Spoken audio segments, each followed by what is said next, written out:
Whenever you have an idea in your head that happens immediately after something releases, you know it really gets interesting. As with the case of this very title that seems iffy for many, but logical for what it entails. Because yes, I'm here to fully talk about Inside Out 3 as a viable idea to happen even at this very time of posting with Inside Out 2's own release. I mean, the good thing with that is that I'm talking about this after the fact the movie release rather than before it to gauge a good quality regarding the times we are in. Again, yes, we have discussed it time and time again before about the problem with Disney overall doing these sequels where Pixar has not benefited no further from most downgrading their own stories. But then again, you see how well this film is doing both financially and critically, and you can come to terms with agreeing with such statement, that we have learned that something should be taken in the way for the stories that Pixar is known for and good at telling rather than the status quo of mediocre crap that Disney is known for pushing above all without any substance. Which, believe me, regardless of our own opinions about any of this, they still would have done this anyway, speaking of the explosive success of this very new movie. Considering the fact it is still there and every other studio's at this point strategy moving forward for any animated film. I mean, not all, they'll still have originals, but you know, they still focus mainly on sequels. I mean, this film is currently going above and beyond all of our expectations, blowing the argument that Pixar lost its shine to the general audience after Lightyear's disappointment and Elemental's slow recovery, with the third highest animated box office opening of all time, counting of course Lion King in that argument because that isn't a live action film, and I don't care what Disney or anyone else might classify as a separate distinction, and also doing a feat no other animated film has ever done yet, making $100 million on its second weekend alone, which might change as of this writing to something above or below that, but a huge hit regardless that has never been seen before, but still well deserved for it generally being one of the better sequels they have produced in modern times. But before you start asking, no, it shouldn't be a snap of the finger to happen yet, where we need the next original films like Elio to come out to succeed to properly balance all of this out. This is where the idea of a trilogy perfectly makes sense for Inside Out, categorizing the journey and trials that one might have to take when they grow up in life while retaining that sense of childlike optimism no matter what age you are. It is the growth of the true story of Riley and how they are made to stand out a lot more in the sequel with room to develop. And I know you might actually think this can apply to even more future sequels going along her adult stage in life as a second trilogy as I've mentioned on a previous short, but I think it's better for us to focus on 3 as the last benchmark rather than dilute something into another unnecessary Toy Story franchise, even if the films remain to be on the good end regardless. Where at least compared to Toy Story, because the emotions are inside Riley, like actually a part of her,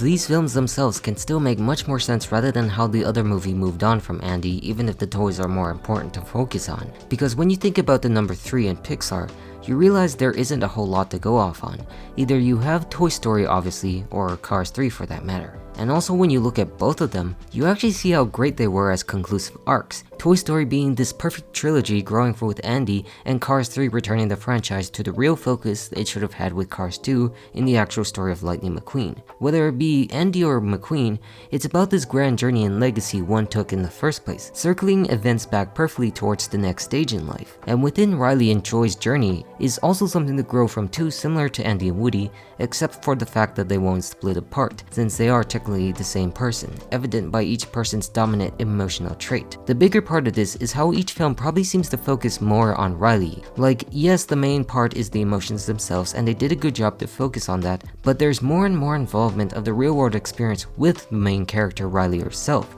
opening up the valuable questions in life and understanding the choices we make that are both good and bad. Of course, there's also the angle of adding more emotions like they did here, moreover in a tasteful manner to discuss in an ever-changing spectrum that matches the proper attitude of a human teen growing up to become an adult, starting out with Riley as that baby, and then going along this great journey of self-discovery, mentioning the key aspect of the film's message of defining oneself. And I'm sure if the newer teams can make the newer emotions work compared to the original crew, then they could still easily succeed with a brand new spectrum to keep adding on more, even to the point where some emotions can also go away or end as we did see some hide for a time, just like Bing Bong, discovering more into the inner workings of her own mind and what we feel at that age that reverberates through the thoughts of characters like Joy had at their lowest moments. The genius about Inside Out is how we realize at this point in time is how they do work in separate parts. They do feel like extensions of that original story, hence why this trilogy idea can work the most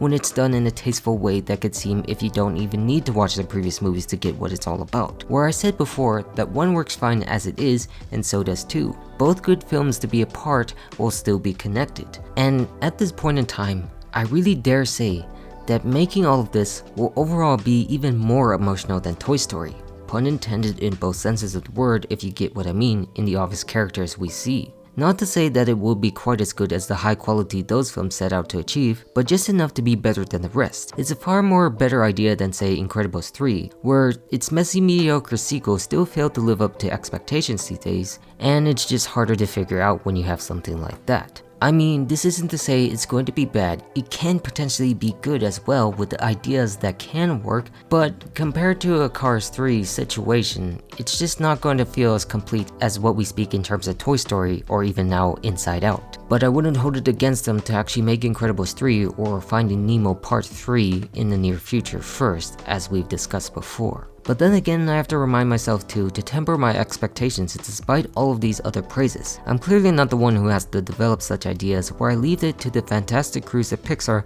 to try and do so and see what comes out next. And of course, to mainly focus on newer original stories. But to speak in terms of how successful Inside Out 2 is truly mind-blowing, especially with the expectations most of us online have experienced, going above and beyond such projections many have made about the movie and how it's well deserved, truly. It's just how it's a fantastic idea to demonstrate what we truly feel inside and how we can show that out with the humans we've all come to know and love, or hate if you think about that way about ourselves. But again, let's just let time tell and have the right lessons and actions to take place from these historic results that will truly last a lifetime. And I'm all done. Goodbye.